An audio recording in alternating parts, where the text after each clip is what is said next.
people are best able to run their own lives for themselves. It's an angle grinder, Gary. Is it? Yep, that's what we use in our performance. Just a bit sceptical about it. It teaches them chivalry and courtesy. It must never hit a blow from behind. McCormick is back on the road. Good evening and welcome to this special edition of Perigo from Parliament's Legislative Council chamber in Wellington. Up until a few years ago, there was an interviewer on television in New Zealand whose name cast fear into the hearts of the most hard-nosed politicians.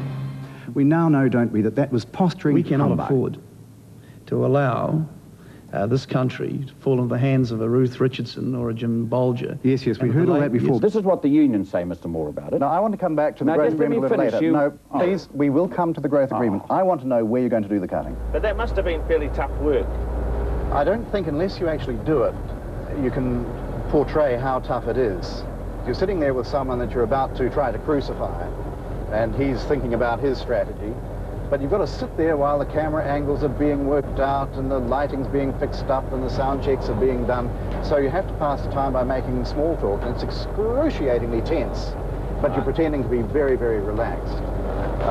And it may not sound like much, but the pretense of doing that night after night after night, it does take its toll. Now, if you don't want that, I walk off the program. But isn't it a fact that Do you want that or don't you? I am not going to go on arguing with you on a thing that I did not come here to discuss. Mr. Tizard, your own Prime Minister has said that the way in which Good the way in which this was done does not look good. I am not going to discuss that with you. I made that clear to you. Certainly after a number of years of doing it, I just felt it was time for a break.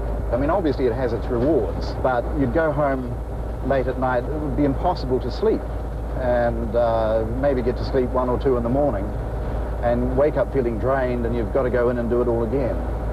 And unless you're really, really in love with it, which I wasn't, certainly in the last 2 or 3 years, I think you owe it to yourself to take a break from it at least, if not just get out and do something else. Did you try university at all? Well, try is the operative word. I went for a few months, dropped out, did a broadcasting audition, and well, the rest is history. Well, except you skipped over the juicy bit of the history I want to hear about, namely your failed university career. What did you enroll in? What Well, subject? supposedly I was studying music, and I'd gotten into that at an early age. I wanted to be either a singer or a conductor, but I wasn't properly theoretically grounded. I didn't have sufficient knowledge. First of all, I couldn't play the piano, read 2 clefs fluently at once. I was only fluent in the treble clef, and that's a huge handicap. But nonetheless, I thought I might get by, but I just found, in fact, I was completely preoccupied with other things. So, what are you doing now?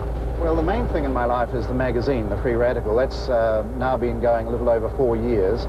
Recently published the 30th issue, and that's been just fantastic. I enjoy writing much more than broadcasting.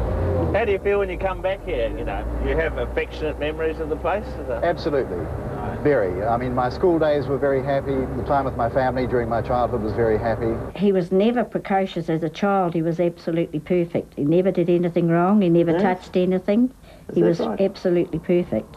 Yes. And he was never precocious even at 16. He just decided to stand on his own 2 feet. Your son is known for his fairly rabid right-wing monetarist points of view. You know, kick the poor while they're down is basically his sentiment.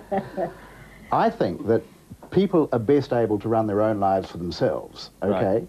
Now, at the moment, Nanny States tells us that she can do a better job than we can.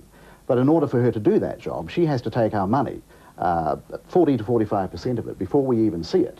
Right. And she spends that on her own minions, the politicians and the bureaucrats and, you know, the people who go on junkets and the consultants and all of those people.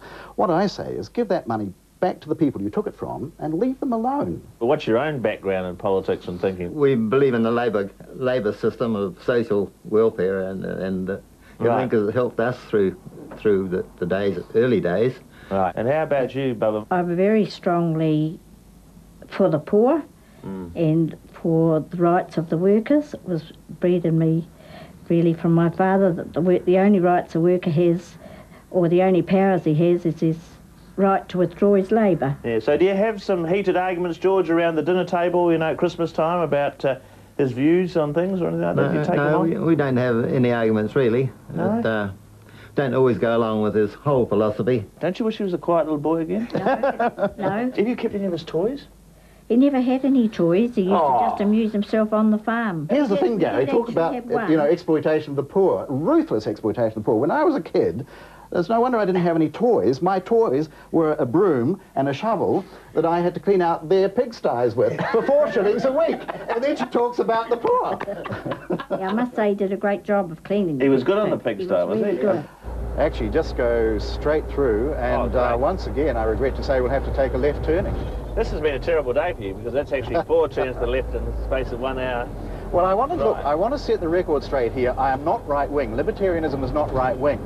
You know, a right-winger to me is a fundamentalist Christian, a moral majoritarian, someone who wants to impose his own conservative values by force on other people, just as the left want to do in the realm of the economy. And I say, look, a plague on both your houses. In every realm of life, you should be free to make your own choices as long as you don't impose those choices on other people. So that's neither left nor right-wing. Freedom of choice Yes. in all things. Yeah. Right, fair enough.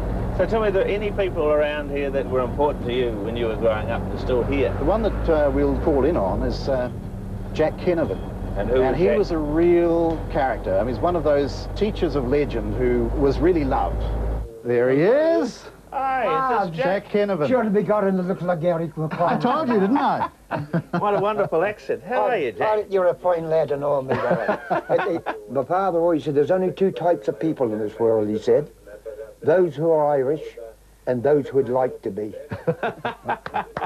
So what was he good at class? It would be easier to say what he wasn't good at, and I'd give you 0.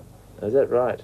He was good at pretty- everything. Is that right? No, Jesus. no good at rugby, Jack. No, not at rugby, but I'm doing from the academic point of view. He was absolutely outstanding. You'd have been a bit worried later in life, of course, as he's now turned to what's called a libertarian. I don't fully understand this myself, but he's got some fairly way out ideas. Have you heard these ideas of his lately? No, I don't hear him just yet. No. No need to rush into it. I was just telling Gary Come how on he used in. to sing Phil the Fluter's Ball for us and do a jig at the same time. Yeah, I can't do it too well now, can I? Well, you take it easy with those legs, but can you sing the song? The Philip Hughes Ball. Yeah.